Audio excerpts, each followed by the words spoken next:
ಮೊದಲನೇದಾಗಿ ಶ್ರೀ ಜಗದ್ಗುರು ಆದಿಶಂಕರಾಚಾರ್ಯ ನೆನೆಸ್ಕೊಂತ ಎಲ್ಲರಿಗೂ ನಮಸ್ಕಾರ. ಸರ್ ಬಂದಿದ ತಕ್ಷಣ ಮುಖ್ಯ ಅತಿಥಿಗಳು ಅಂತ ಹೇಳ್ತಾ ಇದ್ದೀರಾ. ಖಂಡಿತವಾಗ್ಲೂ ನಮ್ಮ ಮುಖ್ಯ ಅತಿಥಿಯಾಗಿ ಬಂದಿಲ್ಲ ಸರ್, ತಮ್ಮ ಅಭಿಮಾನಿಯಾಗಿ ಬಂದಿದ್ದೀನಿ. ಮೆಸೇಜ್ ಮಾಡಿದ ತಕ್ಷಣ ನನಗೆ ಆ ಮೆಸೇಜೇ ನನಗೆ ಒಂದು ಪ್ರಶಸ್ತಿ ಥರ ಅನ್ನಿಸ್ತು. ತಮ್ಮಿಂದ ನನಗೊಂದು ಮೆಸೇಜ್ ಬಂದಿದ್ದು. ಸೊ ಖಂಡಿತವೂ ಬಹಳ ಖುಷಿ ಆಯಿತು. ನಾವು ಯೂಶ್ವಲಾಗಿ ಎಲ್ಲ ಪ್ರೆಸ್ ಮೀಟ್ಗಳಲ್ಲಿ ಅಲ್ಲಿ ಇಲ್ಲಿ ಇದ್ದಾಗ ಬಹಳಷ್ಟು ಇಂಗ್ಲೀಷ್ ಪದಗಳು, ಆ ಒಂದು ಗ್ಲಾಮರು ಅದು ನೋಡಿರ್ತೀವಿ. ಬಟ್ ಇವತ್ತು ಒಂಥರ ಆತ್ಮಶುದ್ಧಿ ಆದಂಗೆ ಅನ್ನಿಸ್ತು ಸರ್. ಇಲ್ಲಿ ಬಂದಿದ್ದು ಈ ವಾತಾವರಣ, ತಮ್ಮ ಕನ್ನಡ ಭಾಷೆ, ತಮ್ಮ ನಾಲೆಡ್ಜು, ನಿಮ್ಮ ಜೊತೆ ಮಾತಾಡೋ ಒಂದು 10 ನಿಮಿಷ ಎಷ್ಟೊಂದು ವಿಷಯಗಳು, ಎಷ್ಟು ವಿಷಯ ನಮ್ಗೆ ಗೊತ್ತೇ ಇದೆಯಲ್ಲ ಅನ್ನೋದೆಲ್ಲ ಭಾಳ ಖುಷಿ ಆಯಿತು. ಒಂದು ಎಜುಕೇಷನ್ ಥರ ಇತ್ತು ನನಗೆ ಇಲ್ಲಿ ಬಂದಿದ್ದು. ಭಾಳ ಸಂತೋಷ. ಆ್ಯಂಡ್ ಕಿಶೋರ್ ಸರ್ ಅವರ ದೊಡ್ಡ ಅಭಿಮಾನಿ ನಾನು. ಅವ್ರು ಮಾತ್ರ ಇಂಥ ಪಾತ್ರಗಳು ಅಷ್ಟು ಚೊಕ್ಕವಾಗಿ ಮಾಡೋಕ್ಕಾಗೋದು. ಭಾಳ ಖುಷಿ ಇದೆ. ಆ್ಯಂಡ್ ಶಮಿತಾ ಮಲ್ನಾಡ್ ಅವರು, ಶಿ ಈಸ್ ಮೈ ಸಿಸ್ಟರ್. ಅವರು ಅದ್ಭುತವಾಗಿ ಸಂಗೀತ ಮಾಡ್ತಾರೆ. ಈ ಥರದ್ದು ಭಾಳ ಒಳ್ಳೊಳ್ಳೆ ಕೆಲಸಗಳು ಅವ್ರ ಕಡೆಯಿಂದ ಆಗಿದೆ. ಆ್ಯಂಡ್ ಒಂದು ಫೀಮೇಲ್ ಮ್ಯೂಸಿಕ್ ಡೈರೆಕ್ಟರ್ ಆಗಿ ಭಾಳ ಸಕ್ಸಸ್ಫುಲ್ ಜಾಗದಲ್ಲಿ ನಿಂತಿದ್ದೀರಾ. ಭಾಳ ಖುಷಿ ಆಗ್ತದೆ. ಆಲ್ ದ ಬೆಸ್ಟ್ ಇಡೀ ತಂಡಕ್ಕೆ. ಈ ಒಂದು ಚಿತ್ರ ದೊಡ್ಡ ಯಶಸ್ವಿಯಾಗಲಿ. ಸರ್ ಹೇಳಿದಂಗೆ ಅವರ ಆಸೆಗಳು ಗೌರ್ಮೆಂಟ್ ತಿಳ್ಕೊಂಡು ಎಲ್ಲ ನಡೀಲಿ. ಅಲ್ಲಿಂದನೇ ಈ ಬೀಜ ಬಿತ್ತಿದ್ರೆ ಖಂಡಿತ ಕನ್ನಡದ ರೈಟರ್ಸ್ ಏನಿಲ್ಲ ಅಂತ ಇದೀವಿ. ಅದಕ್ಕೆ ನಾಂದಿಯಾಗಿ ನೀವು ಹೇಳಿದ ಮಾತುಗಳು ಸ್ಟಾರ್ಟ್ ಆಗುತ್ತೆ ಅಂತ ಅನ್ಕೊಂತೀನಿ ಸರ್. ಆಲ್ ದ ಬೆಸ್ಟ್, ಎಲ್ರಿಗೂ ಒಳ್ಳೆಯದಾಗಿ. ಬರಗೂರು ರಾಮಚಂದ್ರಪ್ಪ ಅವರು ಯಾವತ್ತಿಗೂ ನನಗೆ ಅಪ್ಪಾಜಿಯಾಗಿ ಇರ್ತಾರೆ. ನನ್ನ ಸಂಗೀತದ ಪಯಣ ಅಂದರೆ ಒಬ್ಬ ಗಾಯಕಿಯಾಗಿ ಸುಮಾರು ವರ್ಷಗಳು ಬೇರೆ ಬೇರೆ ಅದ್ಭುತವಾದಂತಹ ಸಂಗೀತ ನಿರ್ದೇಶಕರ ಜೊತೆ ನಾನು ಕೆಲಸ ಮಾಡುವಂತಹ ಒಂದು ಅವಕಾಶವನ್ನು ದೇವರು ಕೊಟ್ಟರು. ಅದರ ಮುಖಾಂತರ ನಾನು ಹಾಡುಗಳನ್ನ ಹಾಡ್ಕೊಂಡು ಬರ್ತಾ ಇದ್ದೆ, ಬಹಳಷ್ಟು ಕಲಿತಾ ಇದ್ದೆ. ಆ ಸಂದರ್ಭದಲ್ಲೇ ಬರಗೂರು ರಾಮಚಂದ್ರಪ್ಪ ಅವರು ನನ್ನ ಯಾವುದೋ ಬೇರೆ ಒಂದು ಆಲ್ಬಮ್ ಸಾಂಗ್ ಮಾಡಿದ್ದನ್ನ ಮತ್ತೆ ಒಂದು ಟಿವಿ ರಿಯಾಲಿಟಿ ಶೋನಲ್ಲಿ ನಾನು ಸಂಗೀತ ಮಾಡಿದ್ದನ್ನ ನೋಡಿ ಮೆಚ್ಚುಗೆಯನ್ನು ವ್ಯಕ್ತಪಡಿಸಿ ಅವರ ಬೆಕ್ಕು ಸಿನಿಮಾಗೆ ಮೊದಲ ಬಾರಿಗೆ ನನಗೆ ಸಂಗೀತ ಮಾಡುವಂಥ ಅವಕಾಶವನ್ನು ಕಲ್ಪಿಸ್ಕೊಟ್ರು. ಅದು 2015ನಲ್ಲಿ. ಆ ಒಂದು ಮೊದಲನೇ ಸಿನಿಮಾದಲ್ಲಿ ಮೊದಲನೇ ಒಂದು ಹಾಡಿಗೆ ನಾನೇ ಹಾಡಿದ್ದೆ, ತಳಮಳದ ಮಳೆಯಲ್ಲಿ ಅಂತ ಅವರ ಸಾಹಿತ್ಯಕ್ಕೆ ನನಗೆ ಸ್ಟೇಟ್ ಅವಾರ್ಡ್ ಬಂತು. ಆ ಒಂದು ಜರ್ನಿ ಇವಾಗ 8ನೇ ಸಿನಿಮಾ ಅವರ ಒಂದು ನಿರ್ದೇಶನದಲ್ಲಿ ಮಾಡ್ತಾ ಇರುವಂಥದ್ದು ನಾನು ಸಂಗೀತ ನಿರ್ದೇಶನವನ್ನ. ಮೊದಲಿಗೆ ತುಂಬ ಖುಷಿ ಆಗೋದು ಅವ್ರ ಜೊತೆ ಕೆಲಸ ಮಾಡೋದಕ್ಕೆ. ತುಂಬ ಸ್ವಾತಂತ್ರ್ಯವನ್ನ ಕೊಡ್ತಾರೆ. ಹೀಗೆ ಇರಬೇಕು ಹಾಗೆ ಇರಬೇಕು ಅನ್ನೋವಂಥ ಒಂದು ಏನಿದೆ ಲಿಮಿಟೇಷನ್ಸು, ಅದರಲ್ಲಿ ಕೆಲವೊಂದು ಮಾತ್ರ ಅವ್ರು ಮುಂಚೆನೆ ಹೇಳ್ತಾರೆ. ಈ ಥರ ಇರಬೇಕು, ಹೀಗಿದ್ರೆ ಆ ಒಂದು ಸಿನಿಮಾದ ಕಥೆಗೆ, ಊಟಕ್ಕೆ ಯಾವುದೇ ರೀತಿಯಲ್ಲಿ ಧಕ್ಕೆ ಬಾರದಂತೆ ಕಂಪೋಸಿಷನ್ ಇರಲಿ, ಮತ್ತೆ ಯಾವ ಸಂದರ್ಭ, ಇಡೀ ಸಿನಿಮಾವನ್ನ ಸಂಪೂರ್ಣವಾಗಿ ಈ ಥರ ಇರುತ್ತೆ ಸಿನಿಮಾ ಅನ್ನೋದನ್ನ ಕಥೆಯನ್ನ ಹೇಳಿ ನಮಗೆ ಒಂದಷ್ಟು 2-3 ಕಂಪೋಸ್ ಮಾಡಿ ನಾನು ಅವ್ರಿಗೆ ಕೇಳಿಸಿದಾಗ ಅವ್ರು ಅದನ್ನ ಸೆಲೆಕ್ಟ್ ಮಾಡ್ತಾರೆ. ಸಾಮಾನ್ಯವಾಗಿ ಅವರು ಸಾಹಿತ್ಯವನ್ನ ಬರೆದು ಸಂಗೀತವನ್ನ ಮಾಡೋದಕ್ಕೇನೆ ಹೆಚ್ಚು ನನಗೆ ಕೊಟ್ಟಿರೋದವರು. ಈ ಒಂದು ಜರ್ನಿನಲ್ಲಿ ತುಂಬಾನೇ ಕಲ್ತಿದ್ದೀನಿ ಅವರ ಜೊತೆನಲ್ಲಿ. ಈ ಒಂದು ಸಿನಿಮಾದಲ್ಲಿ ಮಹಾಕವಿಯಲ್ಲಿ ನಾನು ಕಂಡ್ಕೊಂಡಂತೆ 9ನೇ ಶತಮಾನದಲ್ಲಿ ಯಾವ್ಯಾವ್ದು ಇನ್ಸ್ಟ್ರೂಮೆಂಟ್ಸ್ ಎಲ್ಲ ಇರಲಿಲ್ಲ, ಅದನ್ನೆಲ್ಲ ಉಪಯೋಗಿಸ್ಬೇಡಿ ಅಂತ ಫಸ್ಟೇ ಹೇಳಿದ್ರು. ಯಾವುದನ್ನು ಉಪಯೋಗಿಸಬಹುದು ನೋಡಿ, ಮತ್ತೆ ತುಂಬಾ ಸಿಂಪಲ್ ಆಗಿರ್ಬೇಕು. ಆ ಒಂದು ಕಾಲಘಟ್ಟದಲ್ಲಿ ಯಾವ ರೀತಿಯಾದಂತಹ ಒಂದು ಹಾಡನ್ನು ನಾವು ಎಕ್ಸ್ಪೆಕ್ಟ್ ಮಾಡ್ಬೋದು ಆ ರೀತಿಯಲ್ಲೇ ಇರಬೇಕು ಅನ್ನೋವಂಥದ್ದು ಅವರ ಆಶಯ ಆಗಿತ್ತು. ಆ ಆಶಯಕ್ಕೆ ಧಕ್ಕೆ ಬಾರ್ದಂಗೆ ಮಾಡಿದ್ದೀನಿ ಅಂತ ಅನ್ಕೊಳ್ತೀನಿ.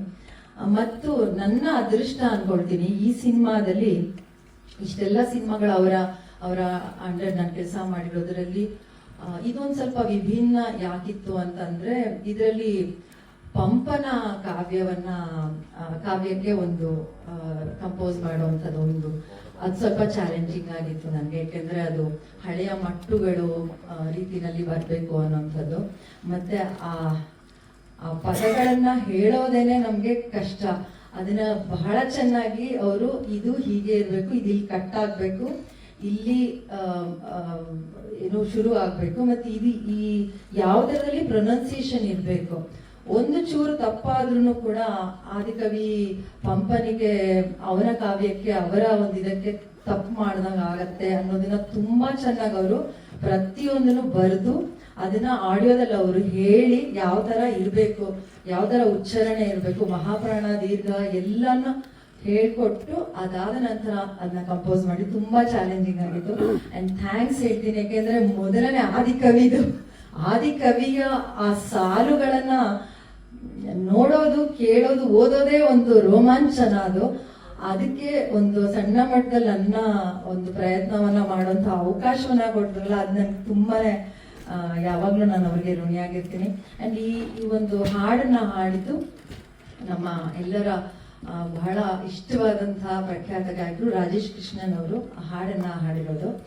ಅದರ ಸಾಹಿತ್ಯವನ್ನ ಸರ್ ಅವರೇ ಬರೆದಿದ್ದಾರೆ. ಮನುಷ್ಯ ಜಾತಿ ತಾನೊಂದೇವಲಂ ಆ 2 ಸಾಲುಗಳನ್ನ ಪಂಪನ್ ಇಟ್ಕೊಂಡು ಇನ್ನು ಉಳಿದ ಅದ್ಭುತವಾದಂತಹ ಸಾಲನ್ನ ಕೊಟ್ಟಿದ್ದಾರೆ. ಯಾಕೆಂದ್ರೆ ನೀವೆಲ್ಲರೂ ಕೇಳಿದಿರಾ ಜಾತಿ ಧರ್ಮ ಎಲ್ಲ ಇವಾಗ ಏನ್ ನಡೀತಾ ಇದೆ ಅಂತ.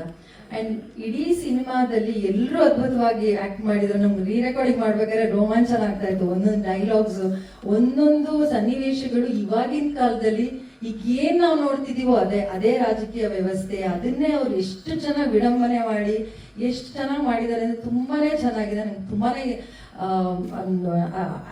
ಮ್ಯೂಸಿಕ್ ಮಾಡ್ಬೇಕಾದ್ರೆ ಪ್ರತಿಯೊಂದು ಡೈಲಾಗ್ಸ್ ಇವಾಗ ಹಾಗೆ ನಡೀತಾ ಇದೆ ಅಲ್ವಾ ಅಂತ ಅನ್ನಿಸ್ತಾ ಇತ್ತು. ಅಷ್ಟು ಅದ್ಭುತವಾದಂತಹ ಚಿತ್ರಕ್ಕೆ ನನ್ನನ್ನ ಸಂಗೀತಕ್ಕೆ ಆಯ್ಕೆ ಮಾಡ್ತೀನಿ. ತುಂಬಾ ಧನ್ಯವಾದಗಳನ್ನ ತಿಳಿಸ್ತೀನಿ. ಅಂಡ್ ಆ ಮಟ್ಟುಗಳನ್ನ ಹಾಡಿರೋದು ಸಂತೋಷ್ ದೇವ್ ಅನ್ನುವಂಥ ಒಬ್ಬ ಉದಯೋನ್ಮುಖ ಗಾಯಕರು, ಅವ್ರಿಗೂ ಕೂಡ ಅವಕಾಶವನ್ನ ಕೊಟ್ಟಿದ್ದಾರೆ ಸರ್. ಸೊ ಇವರಿಬ್ರು ಈ ಚಿತ್ರದಲ್ಲಿ ಹಾಡಿದರು. ನನ್ನ ಹತ್ರ ಹಾಡ್ಸಿಲ್ಲ ಈ ಸರಿ, ಬರೀ ರೀ ರೆಕಾರ್ಡಿಂಗ್ ಅಲ್ಲಿ ಮಾತ್ರ ಬಿಟ್ಸ್ ಹಾಡಿದ್ದೀನಿ ನಾನು. ಹಾಗೇನೆ ಇವತ್ತಿನ ಒಂದು ವಿಶೇಷವಾದಂತಹ ಹಾಡುಗಳ ಬಿಡುಗಡೆಗೆ ನನ್ನ ಪ್ರೀತಿಯ, ನಾನು ಅವ್ರನ್ನ ಅಣ್ಣವರು ಅಂತಾನೆ ಕರೆಯೋದು, ಅವ್ರ ಅಕ್ಕವ್ರೆ ಅಂತ ಇರ್ತಾರೆ. ಅಷ್ಟು ಅದ್ಭುತವಾದಂತಹ ಬಾಂಧವ್ಯ ಇದೆ ಅವರ ಫ್ಯಾಮಿಲಿನಲ್ಲಿ ಕೂಡ. ಅವರ ಗೀತಾ ಅರ್ಜುನ್ ಇರ್ಬೋದು, ಅವ್ರ ಅಮ್ಮ ಇರ್ಬೋದು, ಮಗಳು ಇರ್ಬೋದು, ಅವರೆಲ್ಲರೂ ನನಗೆ ಒಂದು ಕುಟುಂಬದ ರೀತಿನಲ್ಲೇ. ಅಪ್ಪಾಜಿಯವ್ರ ಮನೆ ಹೇಗೋ ಅದೇ ಥರನೇ ಅರ್ಜುನ್ ಅವ್ರ ಮನೆ ಕೂಡ. ಅವರು ಇವತ್ತು ಬರ್ತಾರೆ ಅಂತ ಸರ್ ಹೇಳಿದಾಗ ಆಕ್ಚುಲಿ ಅಪ್ಪಾಜಿ ಫಸ್ಟೇ ಮಾತಾಡ್ಕೊಂಡ್ಬಿಟ್ಟಿದ್ರು, ನಂಗೆ ಗೊತ್ತಿರಲಿಲ್ಲ. ಅರ್ಜುನ್ ಜನ್ಯ ಅವ್ರು ಬರ್ತಾ ಇದ್ರಂತ ತುಂಬಾನೇ ಖುಷಿ ಆಯ್ತು. ಒಂದು ದೊಡ್ಡ ಸರ್ಪ್ರೈಸ್ ನನಗೆ ಅಪ್ಪಾಜಿ ಕೊಟ್ಟಿದ್ದು, ತುಂಬಾ ಖುಷಿ ಆಯ್ತು ಅವ್ರು ಬಂದಿದ್ದು. ಯಾಕೆಂದ್ರೆ ನನ್ನ ಆ ಜರ್ನಿನಲ್ಲಿ ಬಹಳ ಅದ್ಭುತವಾದಂತಹ ಹಾಡುಗಳನ್ನ ಅರ್ಜುನ್ ಜನ್ಯ ಅವ್ರು ಕೊಟ್ಟಿದ್ದಾರೆ. ಮಧುರಾಪಿಸ್ ಮಾತಿಗೆ ಇರ್ಬೋದು, ಚುಟ್ಟು ಇರ್ಬೋದು, ನೀರಿಗೆ ಬಾರೆ ಇರ್ಬೋದು, ಎಷ್ಟೊಂದು ಹಾಡುಗಳು. ಅವ್ರಿಗೆ ಹಾಡಿರೋ ಹಾಡುಗಳೆಲ್ಲ ನನ್ನ ಹಿಟ್ ಲಿಸ್ಟ್ ನಲ್ಲಿದೆ. ಥ್ಯಾಂಕ್ ಯು ಸೋ ಮಚ್ ಅಣ್ಣಾರೆ, ನೀವು ಬಂದಿದ್ದು ತುಂಬಾ ಖುಷಿ ಆಯ್ತು. ಎಲ್ಲರಿಗೂ ಧನ್ಯವಾದಗಳು. ಮುಖ್ಯವಾಗಿ ನಮ್ಮ ನಿರ್ಮಾಪಕರಾದಂತಹ ಹರಿ ಸರ್ ಅವ್ರಿಗೆ ಧನ್ಯವಾದಗಳನ್ನ ತಿಳಿಸ್ತೀನಿ. ಥ್ಯಾಂಕ್ ಯು ಅಪ್ಪಾಜಿ, ಥ್ಯಾಂಕ್ ಯು. ಈ ಜರ್ನಿ ಹೀಗೆ ಇರಲಿ. 25, 35, 45, 50 ಆಗ್ಲಿ, ಎಲ್ಲದಕ್ಕೂ ನಾನೇ ಮ್ಯೂಸಿಕ್ ಮಾಡ್ಲಿ. Thank you so much. ಎಲ್ಲರಿಗೂ ನಮಸ್ಕಾರ.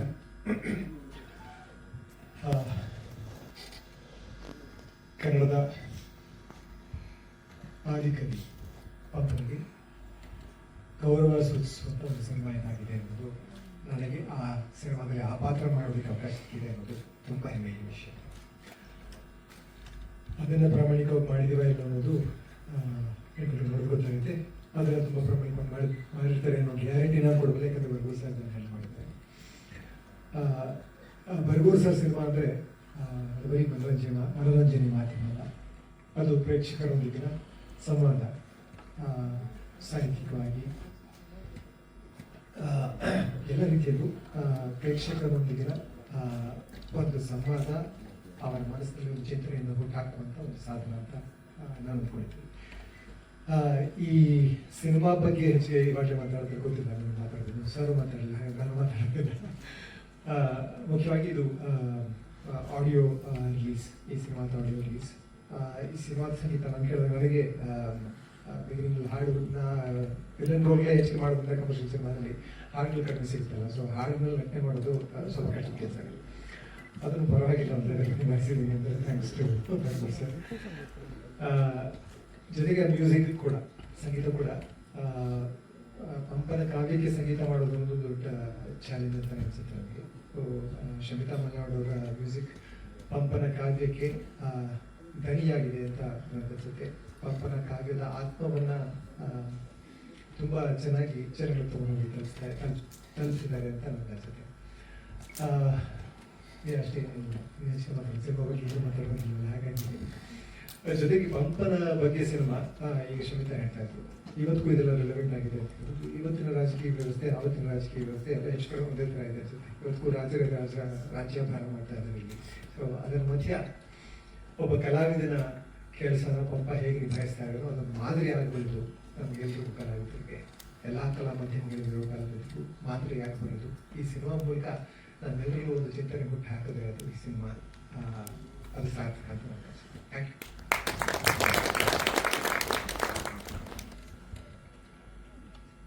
ಎಲ್ಲ ಬರ್ಗೂರ್ ಅಭಿಮಾನಿಗಳಿಗೆ ಈ ಮಹಾಕವಿ ಚಿತ್ರದ ಪ್ರದರ್ಶನಕ್ಕೆ ಸ್ವಾಗತ ಕೋರ್ತಾ, ನನ್ನ ಮತ್ತು ಬರ್ಗೂರ್ ಕುಟುಂಬಕ್ಕೆ ಬಹಳ ಹತ್ತಿರದ ನಂಟಿತ್ತು. ಆ ನಂಟು ನನ್ನನ್ನು ಅನೇಕ ಸಿನಿಮಾಗಳಲ್ಲಿ ಭಾಗವಹಿಸುವಂಥ ಕೆಲಸವನ್ನು ಮಾಡಿಕೊಟ್ಟಿದ್ದಾರೆ ನಮ್ಮ ಇಷ್ಟ. ಬಹುಶಃ ನನಗನ್ಸುತ್ತೆ ಭಾರತದ ಚಿತ್ರರಂಗದಲ್ಲೇ ಯಾವುದೇ ಒಬ್ಬ ವ್ಯಕ್ತಿ ಅಂದರೆ ಬಹುಮುಖ ಪ್ರತಿಭೆ ಅಂತ ನಾನು ಕರಿತೀನಿ. ಅವರು ವೃತ್ತಿನಲ್ಲಿ ಅಧ್ಯಾಪಕರು, ಪ್ರೊಫೆಸರು, ನಾಡೋಜ ಆಗಿದ್ದಾರೆ. ಆದರೆ ಎಲ್ಲ ಕ್ಷೇತ್ರದಲ್ಲೂ ಅವರು ಭಾಷಣ ಮಾಡಿದ್ರೆ ಹೇಳುವಂತೆ ಇರುತ್ತೆ, ಅವರು ಪುಸ್ತಕ ಬರೆದ್ರೆ ಓದುವಂತೆ ಇರುತ್ತೆ, ಆ ಸಿನಿಮಾಗಳು ಮಾಡಿದಾಗ ನೋಡುವಂತೆ ಇರುತ್ತೆ, ಹೇಳುವಂತನೂ ಇರುತ್ತೆ. ಬಹುಶಃ ನನ್ಗನ್ಸತ್ತೆ ಭಾರತ ದೇಶದಲ್ಲಿ ಯಾವುದೇ ಒಬ್ಬ ಟೀಚರ್ ಒಂದು 25 ಸಿನಿಮಾ ಮಾಡಿರೋದು ಇಲ್ಲ ಅಂತ ನಾನು ಅನ್ಕೊಂಡಿದ್ದೀನಿ. ಯಾರು ಮಾಡಿಲ್ಲ, ಬಹುಶಃ ನೀವು ಒಬ್ಬರೇ ಮಿಸ್ಟರ್ ಫಸ್ಟ್. ಎರಡನೇದು, ಅವ್ರು ಏನೇ ಕೆಲಸ ಮಾಡಲಿ ಅದನ್ನ ಹೃದಯಕ್ಕೆ ಹತ್ತಿರ ಇಟ್ಕೊಂಡು ಮಾಡ್ತಾರೆ. ಅದೇನೋ ಮಾಡಬೇಕು, ಸಿನಿಮಾ ಮಾಡಬೇಕು ಅನ್ನೋ ಒಂದು ಕಾಟಾಚಾರಗಳು ಸಿನಿಮಾ ಮಾಡೋದಿಲ್ಲ. ಬಹಳ ಅಧ್ಯಯನ ಮಾಡಿ ಪ್ರತಿಯೊಂದು ಸಿನಿಮಾದ ಮೂಲಕ ಒಂದು ಸಂದೇಶವನ್ನು ಕೊಡೋದ್ರ ಮೂಲಕ ಸಿನಿಮಾವನ್ನ ಮಾಡ್ತಾರೆ. ಹಾಗಾಗಿ ಅವರ ಅನೇಕ ಸಿನಿಮಾಗಳಲ್ಲಿ 25 ಸಿನಿಮಾಗಳಲ್ಲಿ ನಾನು ಮತ್ತೆ ಪ್ರಮಿಳಾ ಒಂದು 10-15 ಸಿನಿಮಾ ಮಾಡಿದ್ದೀನಿ. ನಾನೊಂದು 15 ಸಿನಿಮಾ ಮಾಡಿದ್ದೀನಿ. ಇವತ್ತಿನ ಕಾಲಘಟ್ಟದಲ್ಲಿ ಇಂಥ ಮಹಾಕವಿ ನಾವು ಸಿನಿಮಾ ಮಾಡೋದು ಬಹಳ ಕಷ್ಟ. ಯಾಕೆಂದ್ರೆ ಒಂದು ನಮ್ಗೆ ಆ ತರದ ಒಂದು ಪ್ರದೇಶಗಳೇ ಸಿಗೋದಿಲ್ಲ. ಮೊನ್ನೆ ಯಾವುದೋ ಒಂದು ವಿಚಾರಕ್ಕೆ ನಾವು ಕೇಳ್ತಾ ಇದ್ವಿ, ಸರ್ಕಾರದಲ್ಲಿ ನಮ್ಮ ವಾಣಿಜ್ಯ ಮಂಡಳಿಗೆ ಒಂದು 5 ಎಕರೆ ಜಾಗ ಬೇಕು ಬೆಂಗಳೂರಲ್ಲಿ ಅಂತ ಕೇಳಿದಾಗ, ಬೆಂಗಳೂರಲ್ಲ ಸುತ್ತಮುತ್ತ ಇಡೀ ನಮ್ಮ ಗ್ರಾಮಾಂತರ ಆಗ್ಬೋದು ಅಥವಾ ಬೆಂಗಳೂರು ನಗರ ಆಗ್ಬೋದು 1 ಎಕರೆನೂ ಸಿಗೋದಿಲ್ಲ ಅಂತ ಹೇಳಿದ್ರು. ಈ 1 ಎಕರೆ ಜಾಗ ಸಿಗದೆ ಇರಬೇಕಾದ್ರೆ, ಪಂಪನ ಮಹಾಕವಿ ಸಿನಿಮಾ ಮಾಡಬೇಕಾದ್ರೆ ನಮ್ಗೆಲ್ಲೂ ದೀಪಕಂಬಗಳು ಕಾಣಿಸ್ಬಾರ್ದು, ವೈರ್ಗಳು ಇರಬಾರ್ದು, ಬಸ್ ಓಡಾಟ ಇರಬಾರ್ದು. ಇವೆಲ್ಲ ಮಾಡಬೇಕಾದ್ರೆ ಬಹಳ ಕಠಿಣವಾದ ಕೆಲಸ. ಬಹುಶಃ ಆ ಕೆಲಸವನ್ನ ಅವ್ರಿಗೆ ಎಷ್ಟು ಚೆನ್ನಾಗಿ ಮಾಡಿದ್ದಾರೆ ಅಂದ್ರೆ, ಅವ್ರಿಗೆ ಗೊತ್ತು ಎಲ್ಲಿ ಸಿನಿಮಾ ಮಾಡಬೇಕು, ಯಾವ ಲೊಕೇಶನ್ ಆರಿಸ್ಬೇಕು, ಆ ಮತ್ತೆ ಕಲಾ ಹೆಂಗಿರ್ಬೇಕು ಅನ್ನೋದೆಲ್ಲ ಬಹಳ ಚೆನ್ನಾಗಿ ಮಾಡಿ ನಿಮ್ಮ ಮುಂದೆ ಇಟ್ಟಿದ್ದಾರೆ. 25 ಸಿನಿಮಾ. ಈಗ ಈ ಸಿನಿಮಾ ಒಂದು ಹೆಗ್ಗಳಿಕೆ ನಮ್ಮ ತಂಡಕ್ಕೆ ಏನಪ್ಪಾ ಅಂದ್ರೆ, ಇದು ಹಾಲಿವುಡ್ ಚಿತ್ರೋತ್ಸವದಲ್ಲಿ ಭಾಗಿಯಾಗಿದೆ. ಇನ್ನೇನು ಪ್ರಶಸ್ತಿ ಪ್ರಕಟಣೆ ಆಗಬೇಕಾಗಿದೆ. ಬೆಸ್ಟ್ ಫಾರಿನ್ ಫಿಲ್ಮ್ ಅಂತ ಬರೋದ್ರಲ್ಲಿ ನನಗೆ ನಂಬಿಕೆ ಇದೆ. ಯಾಕೆಂದ್ರೆ ಇದು ಒಂದೊಂದು ಫ್ರೇಮ್ ನಾನು ನೋಡ್ತಾ ಇದ್ದಾಗ ನನ್ಗನ್ಸ್ತು ಯಾವುದೋ ಒಂದು ಲೋಕಕ್ಕೆ ಹೋಗ್ಬಿಟ್ಟಿದೆ. ಅಂದ್ರೆ ಸುಮಾರು 1000 ವರ್ಷಗಳ ಹಿಂದಿನ ಒಂದು ಚಿತ್ರೀಕರಣ ಮಾಡುತ್ತಂದ್ರೆ ಆ ಲೊಕೇಶನ್ ನೋಡಿದಾಗ ಅನ್ಸುತ್ತೆ ಎಷ್ಟು ಶ್ರಮ, ಎಷ್ಟು ಶ್ರದ್ಧೆ ಇದೆ ಅನ್ನೋದು ಗೊತ್ತಾಗುತ್ತೆ. ಮುಖ್ಯವಾಗಿ ಈ ಸಿನಿಮಾ ಮಾಡಬೇಕಾದ್ರೆ ನಾವು ಯಾವತ್ತೂ ಒಂದು ನಿರ್ಮಾಪಕರನ್ನ ಅನ್ನದಾತರು ಅಂತ ಕರಿತೀವಿ. ಹಾಗಾಗಿ ನಮ್ಮ ಪ್ರಭು ಅವರು ನಿಜವಾಗ್ಲೂ ನೀವು ಪ್ರಭು ಆಗಿದ್ದೀರಾ ಈ ಸಿನಿಮಾಗೆ ಬಂಡವಾಳ ಹಾಕಿ ಇದಕ್ಕೆ ಒಂದು ಒಳ್ಳೆ ಸಂದೇಶವನ್ನು ಕೊಟ್ಟಿದ್ದೀರಾ. ತುರ್ತಿನಲ್ಲಿ ಅವರು ವಕೀಲರಾದ್ರೂ ಕೂಡ ಒಳ್ಳೆ ಡಿಸಿಷನ್ ತಗೊಂಡಿದ್ದೀರಾ. ಸಿನಿಮಾ ಮಾಡೋದ್ರಲ್ಲಿ ನಿಮ್ಮ ಆಯ್ಕೆನೇ ಮೊದಲು ಸರಿ ಇದೆ ಅಂತ ನಾನು ಹೇಳಕ್ಕೆ ಇಷ್ಟಪಡ್ತೀನಿ. ಎರಡನೇದು ಕಿಶೋರ್, ನನಗೆ ಒಂಥರ ವ್ಯಕ್ತಿ ನೋಡಿದಾಗ ಏನಪ್ಪ, ಒಂದ್ ಕಡೆ ವೀರಪ್ಪನ್ ರೋಲ್ ಮಾಡ್ತಾರೆ, ಇನ್ನೊಂದ್ ಕಡೆ ಮಹಾಕವಿ ಮಾಡ್ತಾರೆ, ಪಂಪನ್ ರೋಲ್ ಮಾಡ್ತಾರೆ. ನನಗೆ ಅವ್ರು ಮೋಟರ್ ಸೈಕಲ್ ಬಂದ ತಕ್ಷಣ ಯಾರಪ್ಪ ಇದು ಅಂತ ನೋಡಿದ್ರೆ ನಮ್ಮ ಕಿಶೋರ. ನಿಜವಾಗ್ಲೂ ಒಂಥರ ಅವ್ರನ್ನ ನೀರಿಗೆ ಹೋಲಿಸ್ಬೋದು. ನೀರಿಗೆ ಎಲ್ಲ ಹಾಕಿದ್ರೆ ಎಲ್ಲ ಅದರ ಆಕಾರವನ್ನ ತೆಗೆದುಕೊಳ್ಳೋ ಹಾಗೆ ಅವ್ರು ಮಾಡುವ ಎಲ್ಲ ಪಾತ್ರಗಳು ಕೂಡ ಹಾಗೆ ಇರುತ್ತೆ. ತುಂಬಾ ಅದ್ಭುತವಾಗಿ ಕಾಣಿಸ್ತಾ ಇದ್ದೀರಾ. ಹಾಗೆ ನಮ್ಮ ಹೀರೋಯಿನ್ ಕೂಡ. ಆದರೆ ಈ ಒಂದು ಸಮಾರಂಭಕ್ಕೆ ಒಬ್ಬ ವ್ಯಕ್ತಿ ಬೇಕು, ಇದನ್ನ ಮುಖ್ಯ ಅತಿಥಿಗಳು ಅಂತ ಕರೆದಾಗ ನನಗಂತೂ ಬಹಳ ಇಷ್ಟ. ಅರ್ಜುನ್ ಜನ್ಯ, ನೀವೊಂದು ಹೇಳಿದ್ರೆ ಎಲ್ಲೋ ನಾನು ಸ್ಟೂಡೆಂಟ್ ಆಗಿ ಬಂದಿದ್ದೀನಿ, ಬಹಳಷ್ಟು ಕಲಿತೆ ಅಂತ. ನನ್ನ ಸೌಭಾಗ್ಯ 35 ವರ್ಷದಿಂದ ನಾನು ಇನ್ನೂ ಕಲಿತಾ ಇದ್ದೀನಿ. ಹೇಳ್ತಾ ಪ್ರತಿ ಸಲನೂ ಕಲಿತಾ ಇರ್ತೀನಿ. ಯಾಕೆಂದ್ರೆ ನಾನಿನ್ನು ಸಾಹಿತ್ಯದ ವಿದ್ಯಾರ್ಥಿ ಅಲ್ಲ. ಆದರೆ ಪ್ರತಿ ಸಲ ಅವ್ರ ಹತ್ರ ಹೋಗಿ ಕೂತ್ಕೊಂಡಾಗ ಏನಾದರೂ ಒಂದು ತಿಳುವಳಿಕೆ ಮಾಡಿ ಕಳಿಸ್ಕೊಡ್ತಾ ಇದ್ದಾರೆ. ಈ ಚಿತ್ರಕ್ಕೆ ನಮ್ಮ ಸುರೇಶ್ ಅರಸ್ ಅವರು ಎಡಿಟಿಂಗ್ ಮಾಡಿದ್ದಾರೆ, ನಾಗರಾಜ್ ಅದ್ವಾನಿ ಅವರು ಕ್ಯಾಮ್ರಾ ವರ್ಕ್ ಮಾಡಿದ್ದಾರೆ, ಅನೇಕ ಜನ ಕಲಾವಿದರಲ್ಲಿ ಭಾಗವಹಿಸಿದ್ದಾರೆ. ಮುಖ್ಯವಾಗಿ ನಟರಾಜ್ ಬಹಳಷ್ಟು ಪ್ರೊಡಕ್ಷನ್ ಎಕ್ಸಿಕ್ಯೂಟಿವ್ ಆಗಿ ಬಹಳ ಚೆನ್ನಾಗಿ ಕೆಲಸ ಮಾಡಿದ್ದಾರೆ. ಮಿಸ್ಟರ್, ಒಂದು ಮಾತು ಹೇಳಕ್ಕೆ ನಾನು ಇಷ್ಟಪಡ್ತೀನಿ. ನಮ್ಮ ಕನ್ನಡ ಚಿತ್ರರಂಗದಲ್ಲಿ 60 ಅಥವಾ 70, 80ರಲ್ಲಿ ಒಂದು ಬದಲಾದ ಒಂದು ಪರಿಸ್ಥಿತಿ. ಅಂದ್ರೆ ಚಿತ್ರಗಳನ್ನ ಒಂಥರ ನೀವು ಅವತ್ತು ಎಕ್ಸ್ಪೆರಿಮೆಂಟಲ್ ಫಿಲ್ಮ್ ಅಂತ ಕರಿಬಹುದಾಗಿತ್ತು, ಪ್ಯಾರಲಲ್ ಸಿನಿಮಾ ಅಂತ ಕರಿಬಹುದು. ಆದ್ರೆ ಅವ್ರು ಬಂದಂತ ಸಿನಿಮಾಗಳೆಲ್ಲ ಒಂದು ಬದಲಾವಣೆ ಅಂತ.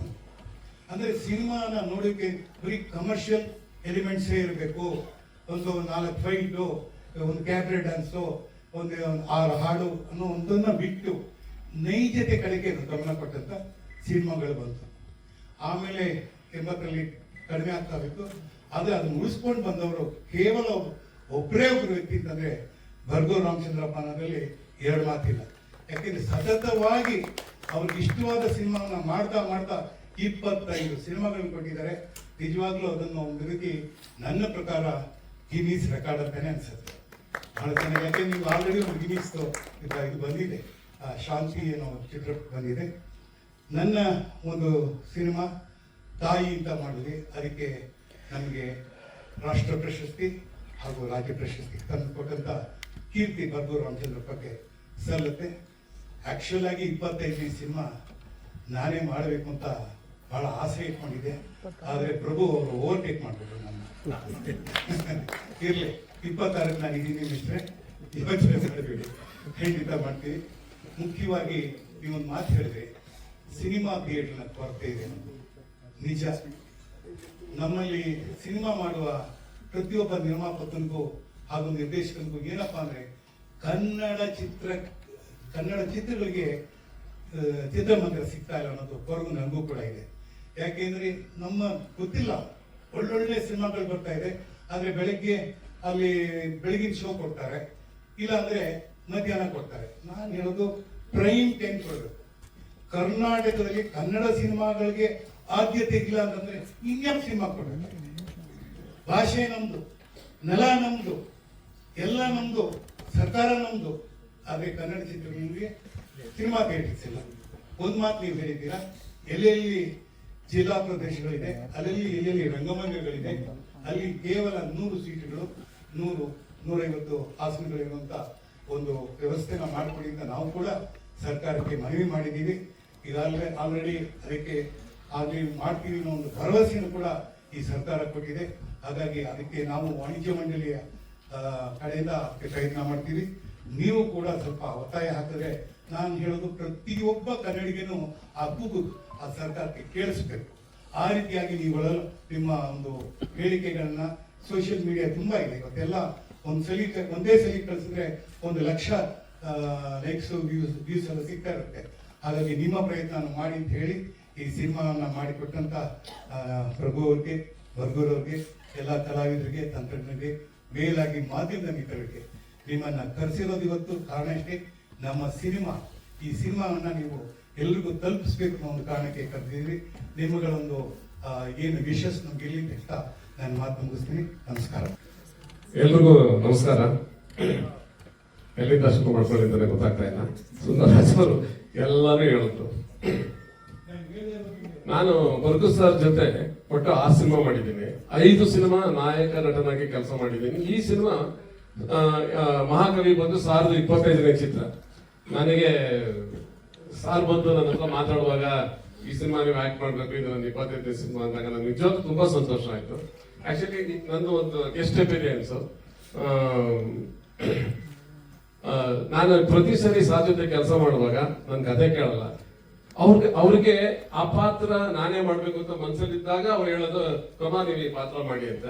ಹಾಗಾಗಿ ನಾನು ಈ ಸಿನಿಮಾ ಏನೋ ಒಂದು ಸಾರ್ಗೆ ನನ್ನ ಬಗ್ಗೆ ಕಾನ್ಫಿಡೆಂಟ್ ಇದೆ, ನನಗೆ ಸಾರ್ ಬಗ್ಗೆ ಕಾನ್ಫಿಡೆಂಟ್ ಇದೆ. ನಾನು ರಾಜ ಈ ಕೇಸರಿ ಪಾತ್ರ ನಾನು ಮಾಡಿದೆ. ಒಳ್ಳೆ ಅನುಭವ. ಪ್ರತಿ ಸಿನಿಮಾದಲ್ಲೂ ನಾನು ಮಾಡಿದಂತ ಪಾತ್ರ ಬರ್ಗು ಸರ್ ಸಿನಿಮಾದಲ್ಲಿ ನನಗೆ ಸಿಗುತ್ತೆ. ಆ ಪಾತ್ರ ಏನಾದ್ರು ತುಂಬಾ ಚೆನ್ನಾಗಿ ಬಂದಿದ್ರೆ ಅದು ಆಕ್ಟ್ ಮಾಡಿಸಿರೋದು ಸಾರ್ ನನ್ನ ಕೈಲಿಲ್ಲ, ಆ ಕೆಲಸ ತಗ್ಸಿರೋದು ಅಂತ ಹೇಳಕ್ ನಾನು ಇಷ್ಟಪಡ್ತೀನಿ. It's a wonderful experience. Actually ನಾನು ಇನ್ನೂ ಸಿನಿಮಾ ನೋಡಿಲ್ಲ. ಸಿನಿಮಾ ನೋಡಿದ್ರೆ ಬಹುಶಃ ಸಿನಿಮಾದ ಬಗ್ಗೆ ಜಾಸ್ತಿ ಸ್ವಲ್ಪ ಹೇಳ್ಬೋದಾಗಿತ್ತು. ಇನ್ನ ಪಪ್ಪನ್ ಪಾತ್ರ ಮಾಡಿರುವಂತ ನಮ್ಮ ಈಶ್ವರ್ ಅವ್ರ ಬಗ್ಗೆ ನಿಜವಾಗ್ಲೂ ಖುಷಿ ಆಗುತ್ತೆ. ಒಂದೊಂದ್ಸರಿ ನಾನು ಅನ್ಕೊಳ್ತೀನಿ ನಾನೇ ಸಿಂಪ್ಲಿಸಿಟಿ ಇದ್ದೀನಿ ಅಂತ. ಅವರು ನಿಜವಾಗ್ಲೂ ಅವ್ರನ್ನ ನೋಡಿದ್ಮೇಲೆ ಗೊತ್ತಾಯ್ತು ಇನ್ನೂ ನಮ್ಮ ಸ್ವಲ್ಪ ಏನೋ ಒಂಚೂರು ಅಹಂಕಾರ ಎಲ್ಲ ಇದೆ ಅಂತ. Very good actor. ತುಂಬಾ ಕಲ್ತಿದ್ದೀನಿ ನಾನು ಕಿಶೋರ್ ಅವ್ರ ಜೊತೆ. ಇನ್ನ ಮ್ಯೂಸಿಕ್ ಬಂದ್ರೆ ಶಮಿತಾ ಮಲ್ನಾಡು ಅವರು ನಿಜವಾಗ್ಲೂ ಒಳ್ಳೆ ಮ್ಯೂಸಿಕ್ ಕೊಟ್ಟಿದ್ದಾರೆ. ಆಕ್ಚುಲಿ ನಾ ಬೇಕು ಅಂತ ಒಂದು ಸಿನಿಮಾ ನಾನು ನಿರ್ಮಾಣ ಮಾಡಿದ್ದೆ, ಸಾರೇ ಅದಕ್ಕೆ ಡೈರೆಕ್ಷನ್ ಮಾಡಿದ್ರು. ಅದಕ್ಕೆ ಅವರಿಗೆ ರಾಜ ಪ್ರಶಸ್ತಿನೂ ಬಂದಿದ್ದು. ಅದಾದ್ಮೇಲೆ ನಾಗರಾಜ್ ಆದ್ವಾನಿಯವರು ನಿಜವಾಗ್ಲೂ ಪೇಂಟಿಂಗ್ ತರ ದೃಶ್ಯ ಕಾವ್ಯನ ಇದು ಮಾಡಿದ್ದಾರೆ. ನಿಜವಾಗ್ಲೂ ಖುಷಿ ಆಗುತ್ತೆ. ಒಂದೇ ಏನಂದ್ರೆ ಈ ತರ ಸಿನಿಮಾ ನಮ್ಮ ಕನ್ನಡ ಜನ ನೋಡ್ಬೇಕು, ಪ್ರೋತ್ಸಾಹಿಸಬೇಕು ಅನ್ನೋದೇ ನನ್ನ ಖುಷಿ. ಯಾಕಂದ್ರೆ ನಾವೇ ಸಿನಿಮಾ ಮಾಡಿ ನಾವೇ ಅದನ್ನ ಖುಷಿ ಪಡೋದ್ರಲ್ಲಿ ಮಜಾ ಇರಲ್ಲ. ಒಬ್ಬ ನಿರ್ಮಾಪಕನಾಗಿ ನನಗೆ ಅದೊಂದು ಆಸೆ ಇದೆ, ಹೆಚ್ಚು ಜನಕ್ಕೆ ಇದು ತಲುಪಬೇಕು ಅಂತ. ಇನ್ನ ಬರ್ಗು ಸರ್ ಬಗ್ಗೆ ನಾನು ಹೇಳಕ್ ಒಂದು ಇಷ್ಟಪಡ್ತೀನಿ. ನನ್ಗನ್ಸುತ್ತೆ ಇಂಡಿಯನ್ ಸಿನಿಮಾದಲ್ಲಿ ಆ ತರ ಒಂದು ಪರ್ಫೆಕ್ಷನ್ ಏನಂತ ಹೇಳಿದ್ರೆ ಅವ್ರು ಬಂದು ನಿರ್ಮಾಪಕನ ಡೈರೆಕ್ಟರ್ ಅಂತ ಹೇಳೋದಕ್ಕೆ ನಾನು ಇಷ್ಟಪಡ್ತೀನಿ. ನನಗೆ ಕರೆದು ಹೇಳಿದ್ರು ಬೇಕು ಅಂತ ಒಂದು ಸಿನಿಮಾ ಮಾಡ್ತೀನಿ, ನಾನು ಇಷ್ಟೇ ದಿನದಲ್ಲಿ ಮಾಡ್ತೀನಿ, ಇಷ್ಟೇ ದುಡ್ಡಲ್ಲಿ ಮಾಡ್ತೀನಿ, ನೀವು ನಿರ್ಮಾಣ ಮಾಡಿ ಕುಮಾರ್ ಅಂದ್ರು. ಸರ್ ಅದು ಹೆಂಗೆ ಸರ್ ಸಾಧ್ಯ ಅದು ಅಂತ ಹೇಳಿದೆ. ಇಲ್ಲ ನೋಡಿ ನಾನು ಮಾಡ್ತೀನಿ ಹಾಗೆ ಹೀಗೆ ಅಂತ. ಆಮೇಲೆ ಇನ್ನೊಂದು ಏನಂತ ಹೇಳಿದ್ರೆ ನಾವು ಎಸ್ ಅಂತ ಹೇಳಿದ್ಮೇಲೆ ಅಷ್ಟೇ ನಮ್ಮ ಬರೀ ನಮ್ದು ದುಡ್ಡು ಕೊಡೋದಷ್ಟೇ, ಮಿಕ್ಕಿದ್ ಎಲ್ಲ ನಮ್ಗೆ ಅಲ್ಲಿ ಏನು ಕೆಲಸ ಇರಲ್ಲ. ಸ್ಟ್ರೇಟ್ ಅವೇ ಫಸ್ಟ್ ಕಾಪಿ ನಮ್ ಕೈಗೆ ಬರುತ್ತೆ.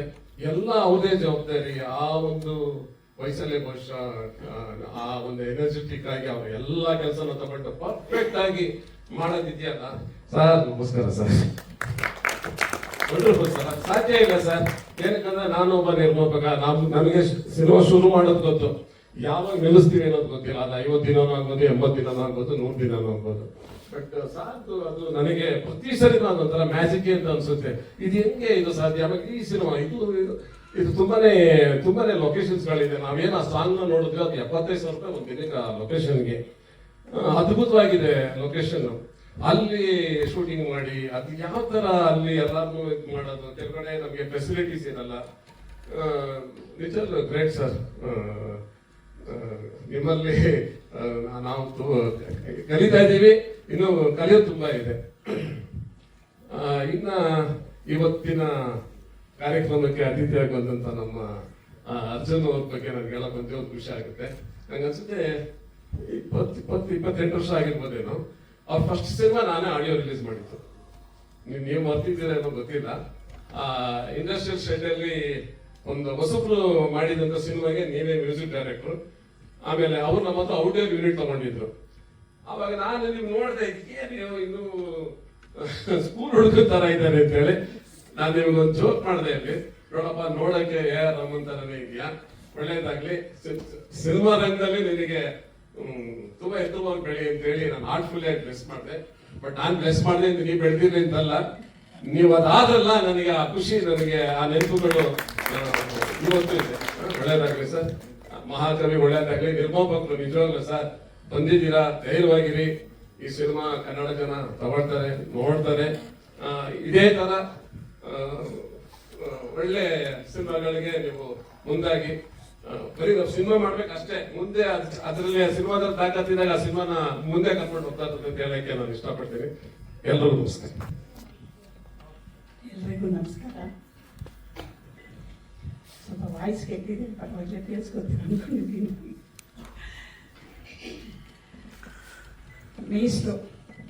ಮೇಸ್ಟ್ ಅಂತ ಹೇಳಿದ್ರೆ ಬಡ್ಗು ರಾಮಚಂದ್ರಪ್ಪ ಅವರು ಅಂತ ಹೇಳ್ತಾ ಇದ್ದೀನಿ. ನಾವೆಲ್ಲ ಮೇಸ್ಟ್ ಅಂತ ಹೇಳಿನೇ ಅಭ್ಯಾಸ ಆಗೋಗಿದೆ ಅವರನ್ನು ಕಲಿಯೋದು.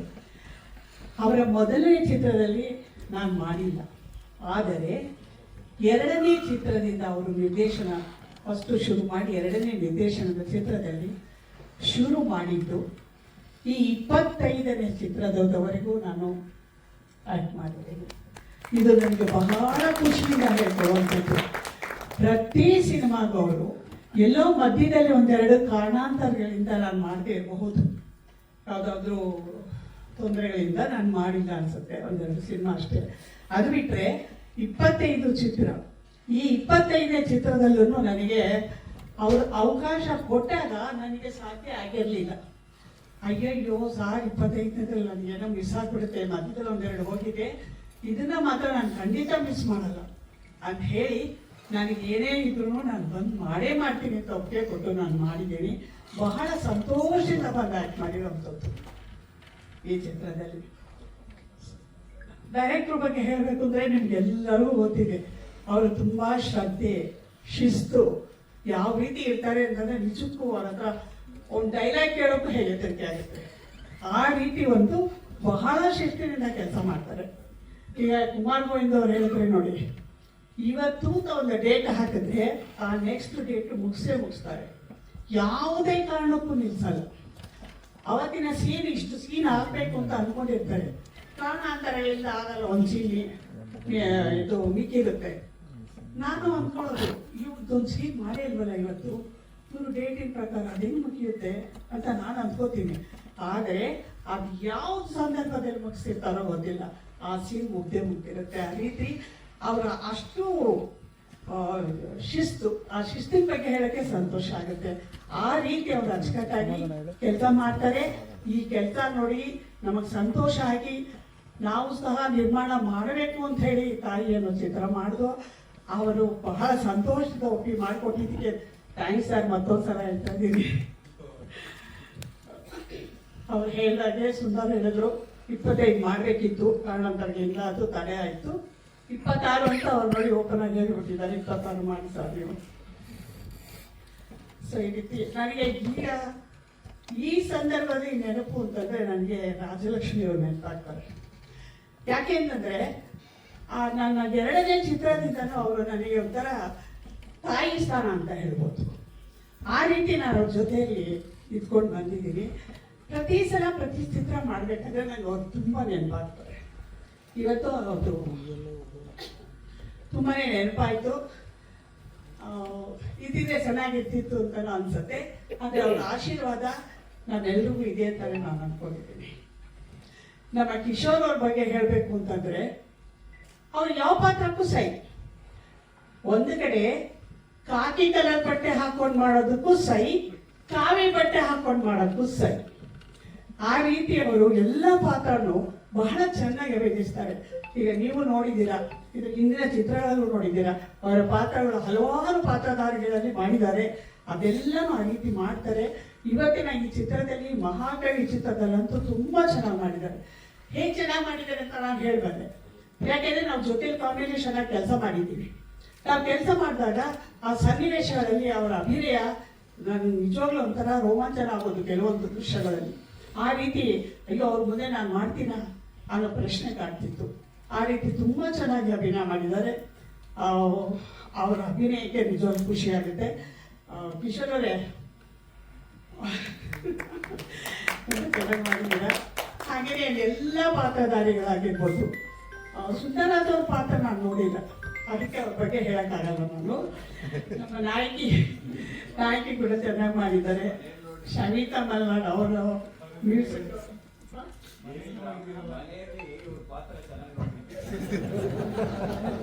ನೋಡಿ, ಎಷ್ಟು ಬುಕ್ ಕೊಡಲ್ಲ. ಸಾಮಾನ್ಯವಾಗಿ ಎಲ್ಲ ಚೆನ್ನಾಗಿ ಮಾಡ್ತಾರೆ ಪಾತ್ರ ಅಂತ ನೋಡಿ. ಎಲ್ಲರೂ ಅವರ ಪಾತ್ರಗಳಲ್ಲಿ ತುಂಬಾ ಚೆನ್ನಾಗಿ ಮಾಡಿದ್ದಾರೆ, ತುಂಬಾ ಚೆನ್ನಾಗಿ ಅಭಿನಯ ನೋಡೋದಕ್ಕೆ ಅಷ್ಟು ಚೆನ್ನಾಗಿರುತ್ತೆ. ಇದಕ್ಕೆ ಎಲ್ಲದಕ್ಕೂ ಮುಖ್ಯವಾಗಿ ನಾನು ಕೇಳ್ಕೊಳ್ಳೋದು ಮಾಧ್ಯಮದವರಿಗೆ ಒಂದು ಮನವಿ ಕೂಡ ನಾನು ಮಾಡಬಲ್ಲೆ. ಯಾಕೆಂದ್ರೆ ನೀವು ಹೆಚ್ಚು ಈ ರೀತಿ ಚಿತ್ರಗಳಿಗೆ ನೀವು ಪ್ರಚಾರ ಕೊಡಬೇಕು. ಪ್ರಚಾರ ಮಾಡಿದಾಗ ಪ್ರೇಕ್ಷಕರು ಚಿತ್ರಮಂದಿರಕ್ಕೆ ಬಂದು ಚಿತ್ರ ನೋಡಬೇಕು. ಆ ರೀತಿ ನೀವು ಒಂದು ರೀತಿ ಸಹಾಯ ಅಂತ ಹೇಳ್ಬೋದು. ಮಾಧ್ಯಮದ ನಮ್ಗೆ ಹೆಲ್ಪ್ ಮಾಡಿದ್ರೆ ಚಿತ್ರ ಚೆನ್ನಾಗಾಗುತ್ತೆ, ಪ್ರೇಕ್ಷಕರು ಬರ್ತಾರೆ. ಆ ರೀತಿ ನೀವು ಕೂಡ ನಮ್ಮ ಜೊತೆಲಿ ಸೇರಿ ಹುಡುಕು ಬಿಡಿಸ್ಬೇಕು. ಪ್ರೇಕ್ಷಕರು ಬಂದು ಈ ಚಿತ್ರನ ಯಶಸ್ವಿ ಮಾಡಲಿ ಅಂತ ಕೇಳ್ಕೊತಾ ಇದ್ದೀನಿ.